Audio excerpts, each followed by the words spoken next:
A ver, imaginemos esto por un momento. ¿Qué pasaría si la causa de esa ansiedad, viste, esa que aprieta, o la frustración que de verdad agota, la infelicidad que a veces, bueno, nos tiñe los días, no tuviera absolutamente nada que ver con la pareja, ni con el trabajo, ni el dinero, ni siquiera la situación del país? Y si la fuente de todo ese sufrimiento fuera más bien una decisión, una postura interna que uno toma, a cada instante, casi siempre sin notarlo siquiera. Uf, es una idea fuerte para empezar. Pero sí, esa idea, que puede sonar chocante al principio, es como la piedra angular de las enseñanzas de Gerardo Schmetling Torres. Exacto. Él planteaba algo bastante radical, que el sufrimiento, esa carga mental y emocional que llevamos, es fundamentalmente opcional. Opcional, imagínate. Una elección que hacemos, según él, por no aceptar la realidad, tal y como se nos presenta en cada momento. Y para poder navegar eso, desarrolló un enfoque muy práctico, que llamó aceptología. Aceptología. Suena interesante. Pero ¿no es como una teoría más, algo abstracto? No, para nada.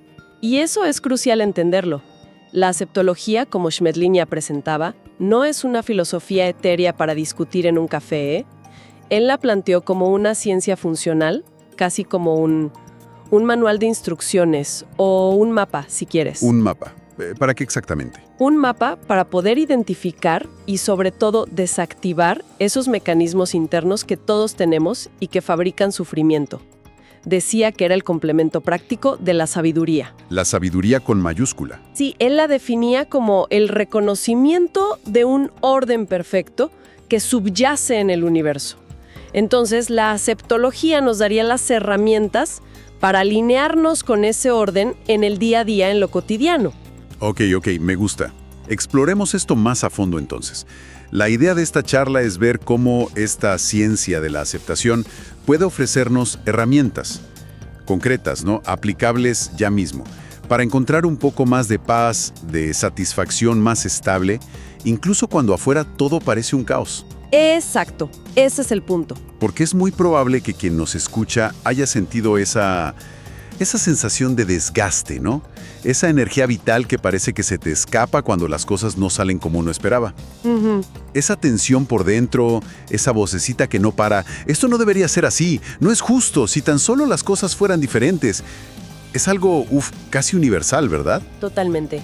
Y Schmetling identificaba justamente esa resistencia, esa lucha constante contra la realidad presente, como el mismísimo núcleo del problema.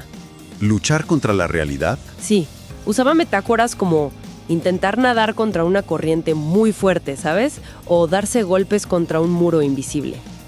Él decía que, básicamente por ignorancia de ciertas leyes fundamentales que rigen la experiencia humana y el universo, pues tendemos a pelear contra la vida. Pelear contra la vida. Fuerte. Sí, en lugar de verla como un gimnasio perfecto, digamos, para nuestro aprendizaje, para nuestra evolución. Y esta batalla interna es la que genera el sufrimiento generalizado. Pero, y esto es importante, él hacía una distinción clave ahí, ¿no? Entre lo que es inevitable, lo que simplemente pasa, y lo que nosotros le agregamos encima. Exactamente. Ahí está el kit de la cuestión. Diferenciaba muy claramente entre dolor y sufrimiento, una dificultad objetiva. Si te golpeas, sientes dolor físico. Si pierdes a un ser querido, sientes dolor emocional. Eso es. Bueno, es parte de ser humano, intrínseco a la experiencia. Ok, eso es el dolor. ¿Y el sufrimiento, entonces? El sufrimiento. Eso ya es otra cosa. Es la capa mental que nosotros añadimos encima del dolor. Ojo, a veces incluso sin que haya un dolor real de base, ¿eh? Simplemente ante cualquier situación que no aceptamos. O sea, es la interpretación. Exacto. Es la interpretación, es la historia que nos contamos, la resistencia mental. Esto no debería pasarme a mí, porque siempre a mí, esto me arruina los planes. El sufrimiento, insistía Schmetling, no viene del evento externo en sí, viene de la mente, de esa falta de aceptación. Y lo que parece que alimenta esa resistencia, esa, como decías antes, esa fábrica de sufrimiento, son nuestros ideales y nuestras expectativas, ¿cierto? Todos tenemos como un modelo mental de cómo deberían ser las cosas, las personas, nuestra vida. Justamente. Ahí viste en el clavo. y dedicamos una cantidad, pero una cantidad enorme de energía vital, intentando forzar la realidad externa para que encaje a como dé lugar en ese molde interno que tenemos. Claro, perseguimos metas basadas en esos ideales. Exacto. Buscamos la felicidad, persiguiendo el éxito profesional según una definición muy específica, o la pareja perfecta, o acumular bienes, o hasta salvar el mundo, pero bajo nuestros términos, o alcanzar una iluminación particular, defender una causa política, ecológica. Y según Schmedling, ¿eso funciona? Pues él observaba que esta persecución casi nunca trae la satisfacción duradera que promete. Es como que apenas alcanzas una meta, o surge una nueva insatisfacción, o aparece otro problema que no esperabas. Es como una carrera sin fin. Perseguimos ideales sin entender la función. Él la llamaba pedagógica de la realidad que estamos viviendo ahora mismo. ¿Pedagógica? ¿Cómo así? ¿Que la realidad nos enseña? Exacto. En el sentido de que, según su visión, la realidad que experimentamos a cada instante, por más dura o difícil que parezca, es exactamente la que necesitamos para nuestro aprendizaje y nuestra evolución en ese preciso momento. Vaya. Sí, contiene las lecciones, por así decirlo, que necesitamos para desarrollar comprensión, amor, paciencia, desapego, las leyes universales a las que se refería como la de correspondencia, que lo externo refleja lo interno, la de causa y efecto, o la ley del amor operarían a través de estas experiencias para pulirnos. Entonces, ignorar eso y luchar contra la experiencia presente Es, desde esta perspectiva, la causa raíz del sufrimiento. Pelear contra la lección, básicamente. es una pregunta fuerte para hacerse uno mismo, ¿no? ¿Cuánta energía vital se habrá quemado en esas batallas mentales contra cosas que ya pasaron o situaciones que ahora mismo simplemente son como son? Muchísima. Resumime esta parte. El sufrimiento abunda porque vivimos en gran medida en esa lucha constante. Queremos manipular lo externo para que se ajuste a nuestros conceptos internos sin entender que la realidad presente, así como es, cumple una función perfecta para nuestro desarrollo. Si alguien sufre, concluía Schmedling, sufre por desconocimiento. Desconocimiento de estas leyes y de cómo funciona su propia mente. Ok, entonces, si el problema central es esa lucha contra la realidad por falta de comprensión, la aceptología propone una solución que, la verdad, suena simple, quizás hasta demasiado simple para algunos, pero que parece tener un poder transformador: la aceptación. Exacto. Y aquí viene la distinción clave, porque la mente tiende a confundir aceptación con resignación. Y son polos opuestos, fundamentalmente opuestos. A ver, ¿cuál es la diferencia? Porque suenan parecido. Mira, la resignación es sentirse víctima, es impotencia, es infelicidad ante algo que percibes como que no se puede cambiar. Es decir, ay, no puedo hacer nada, ¿qué le vamos a hacer, no? Y te quedas ahí, anclado en el malestar, en la queja. La resignación en realidad perpetúa el sufrimiento. Es como rendirte sintiéndote derrotado. Entiendo. La resignación es como tirar la toalla, sentirse vencido. Pero, entonces, la aceptación, ¿cómo es diferente? ¿No es un poco pasivo también? Como decir, bueno, ¿ya qué? ¿Y no intentar cambiar nada? Excelente pregunta. Es una confusión súper común. Pero no, la aceptación en este marco de la aceptología no tiene nada que ver con pasividad ni con indiferencia. Es un acto de profunda comprensión y sabiduría. Comprensión y sabiduría. Sí, es reconocer intelectual y emocionalmente la realidad tal cual es en este preciso instante, sin lucha interna, ¿sabes? Sin ponerle la etiqueta de esto es bueno o esto es malo. Es entender su función pedagógica, como decíamos, aunque no nos guste. O sea, aceptar no significa que me guste o que esté de acuerdo. Para nada. Ni significa que no vayas a actuar para cambiar una situación si corresponde y está dentro de tu campo de acción. Claro que puedes actuar, pero actúas desde la paz, desde la comprensión, no desde la resistencia, la rabia o el miedo. La aceptación lo que hace es liberar la energía del sufrimiento. Y aquí es donde se pone realmente interesante. Me gusta esa analogía que se intuye en lo que dices. Resignarse es como tirar la toalla sintiéndose vencido en una batalla perdida. Y aceptar es como de poner las armas voluntariamente en una guerra que es imposible de ganar. La guerra contra la realidad presente, para usar toda esa energía mental y emocional en construir tu paz interior o en actuar de forma efectiva y serena. Precisamente, esa es la idea. Y para llevar esto del concepto a la práctica de todos los días, Schmedling ofreció una herramienta increíblemente eficaz, una especie de llave maestra, la llamaba él. ¿Una llave maestra? Sí, es una pregunta súper sencilla, pero demoledora, que podemos hacernos internamente en cualquier momento que sintamos malestar emocional. ¿Y cuál es esa pregunta? La pregunta es, ¿qué es lo que no estoy aceptando? ¡Wow! Directa. De sufrimiento puede ser miedo, angustia, ira, frustración, una tristeza profunda. La propuesta es, detente un segundo, solo un segundo, y lanza esa pregunta hacia adentro. ¿Y qué pasa entonces? Según Schmedling, y bueno, muchísima gente que practica esto, la respuesta suele aparecer casi instantáneamente en la mente. Te señala la raíz de la incomodidad. No acepto esta situación económica. No acepto cómo me trata mi jefe. No acepto este diagnóstico médico. No acepto que mi hijo tome esas decisiones. No acepto sentirme así de mal. Ok, identificar la no aceptación. Ese es el primer paso. Pero luego, ¿qué hago con esa respuesta? ¿Ya con saberlo se soluciona? Es un gran primer paso, un paso gigante. Pero no basta solo con saberlo. La clave está en el siguiente movimiento mental. Una vez que identificaste qué es lo que no aceptas, la siguiente pregunta sería algo como ¿qué necesito comprender de esta situación, o de esta persona, o de mí mismo, o de esta emoción, para poder aceptarla? O sea, buscar la comprensión detrás. Exacto, porque como decíamos antes, la aceptación nace de la comprensión, no es fe ciega. No es apretar los dientes y aguantar. Necesitamos buscar activamente qué aspecto de la realidad, qué ley universal, qué limitación mía o del otro, qué función de aprendizaje se me está escapando. Y eso es lo que me mantiene en resistencia. ¿Podríamos ver cómo funcionaría esto en la práctica? Con algunos ejemplos así, cotidianos, ¿no? Para que quede más claro. Claro, perfecto. Imagina una situación de trabajo.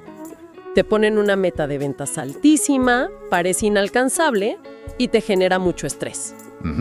Te haces la pregunta interna: ¿qué no acepto?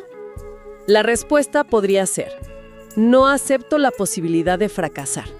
O no acepto este miedo a que me despidan si no cumplo. O no acepto que me pongan esta presión. Ok, ya lo identifiqué. ¿Y ahora? Ahora la siguiente pregunta: ¿qué necesito comprender aquí? Y la comprensión podría ser algo como, necesito comprender que mi campo de acción real es dar lo mejor de mí, usar mis habilidades, mi tiempo, mi energía de la forma más eficiente posible. Claro, hacer mi parte. Exacto. Pero el resultado final, la venta en sí, involucra factores externos que yo no controlo del todo. El mercado, la decisión del cliente, 1000 cosas. Necesito comprender que mi valor como persona o profesional no depende únicamente de si cumplo o no esta meta específica. Puedo soltar el miedo al resultado y enfocarme en la excelencia de mi esfuerzo. ¿Ves? La aceptación aquí disuelve esa ansiedad que paraliza. Clarísimo. Otro caso, quizá una relación. Una discusión que se repite con la pareja por algún hábito que molesta mucho. Bien. Pregunta: ¿qué no acepto? Respuesta: no acepto que haga esto, no acepto que no cambie, no acepto sentirme tan irritado por esta tontería. Sí, típico. Comprensión: ¿qué necesito comprender? Y podría ser: quizá necesito comprender que su hábito es suyo, es resultado de su historia, sus patrones. Que mi paz interior no tiene por qué depender de que él o ella cambie o no cambie. Que puedo expresar cómo me siento y lo que necesito de forma asertiva, claro, pero no puedo forzar su cambio. Que tal vez esta situación me está mostrando un apego mío o una falta de tolerancia o la necesidad de poner límites de otra manera. Necesito comprender su libertad y también la mía para elegir cómo me afecta esto. Aceptar esto no es aprobar el hábito, es dejar de sufrir por él. ¡Qué diferencia! Y un último ejemplo, algo más externo, inesperado.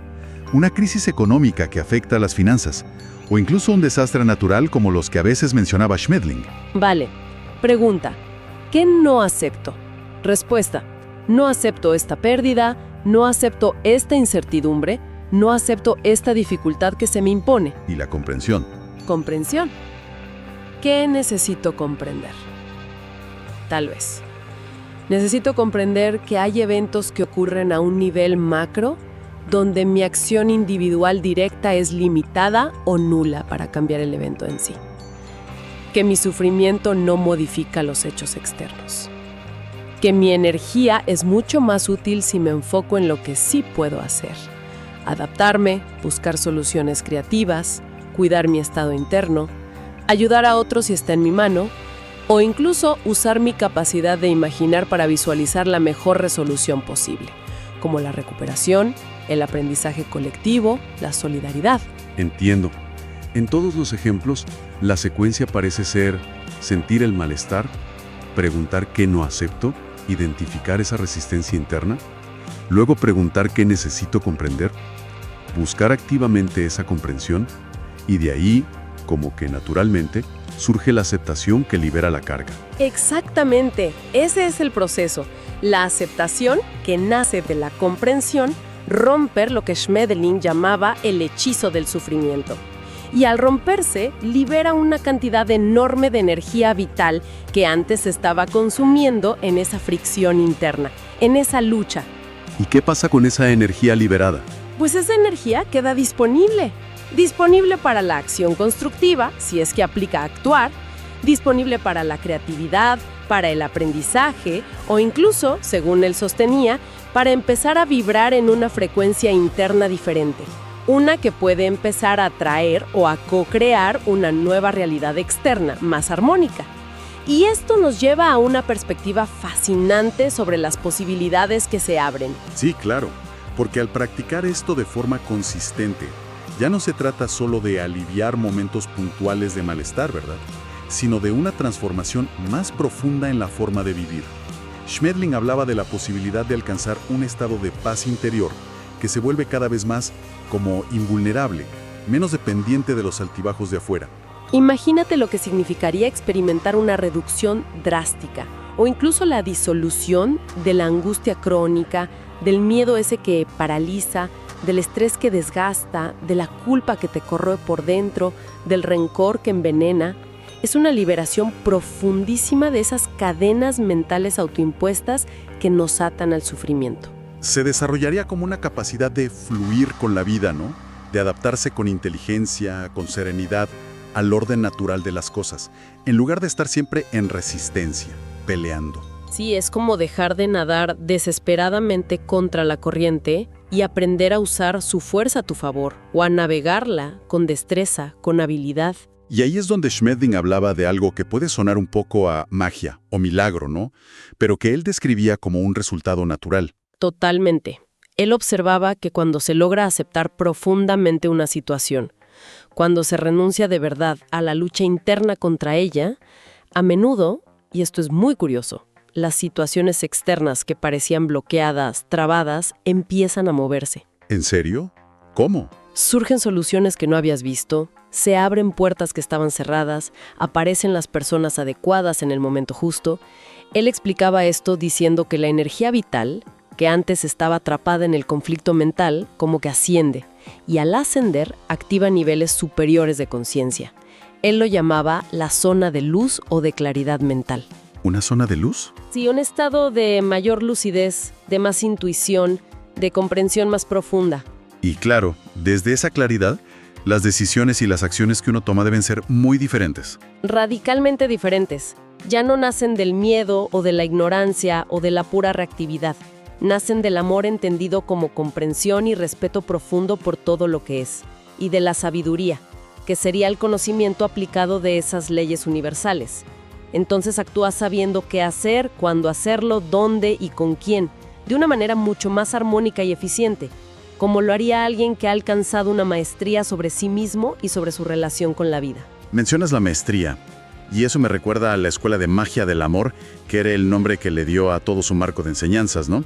La magia no era hacer trucos, sino esa habilidad de vivir en armonía. Exactamente eso. La maestría para Schmerling no era tener poderes sobrenaturales como en las películas.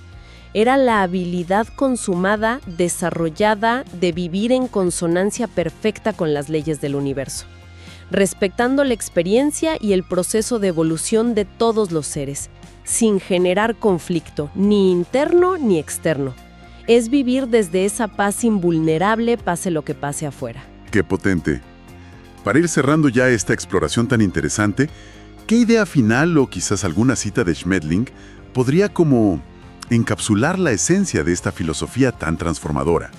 Algo que resuene fuerte y se quede grabado. Hay varias muy poderosas. Una que a mí me impacta mucho por su simplicidad y su profundidad es esta. La realidad es un espejo donde cada uno se puede mirar. Si lo que se ve no es paz y amor, entonces se está viendo lo que necesita cambiarse en el interior. ¡Wow! Directa al espejo interior. Sí, otra muy directa al núcleo de lo que hemos estado hablando. La aceptación es mágica porque dejo de luchar. Así de simple y contundente. Dejar de luchar. La magia de soltar. O quizá esta otra que apunta a ese poder creador que tiene la aceptación. Solo aquel que acepta la realidad presente como una oportunidad para el cambio interior podrá vivir en una nueva realidad de paz y armonía. Me quedo con esa idea del cambio interior creando una nueva realidad. Potentes todas, la verdad. Entonces, para recapitular muy brevemente, la aceptología, según la visión de Gerardo Schmetling, nos ofrece un camino práctico, directo, para disolver ese sufrimiento que nosotros mismos nos generamos. La clave no es que nos guste todo lo que pasa, para nada, sino dejar de pelearnos mentalmente con lo que es, y en lugar de eso, buscar comprender su función perfecta en nuestro aprendizaje. Exacto. Y la herramienta maestra, esa llave, es esa sencilla pregunta interna que inicia todo el proceso. Así es. Y tal vez como un pensamiento final, podríamos dejar una invitación muy sutil a la autoobservación, ¿no? La próxima vez que alguien sienta esa punzada de frustración, esa nube de ansiedad que aparece, esa incomodidad interna que te avisa que algo no está en paz, quizá valga la pena detenerse, solo un instante. No hay que hacer nada más en ese momento, solo preguntarse en silencio. ¿Qué es lo que no estoy aceptando ahora mismo? La respuesta, si es honesta y sin juicio, bueno, esa respuesta podría ser el primer paso hacia un cambio muy profundo.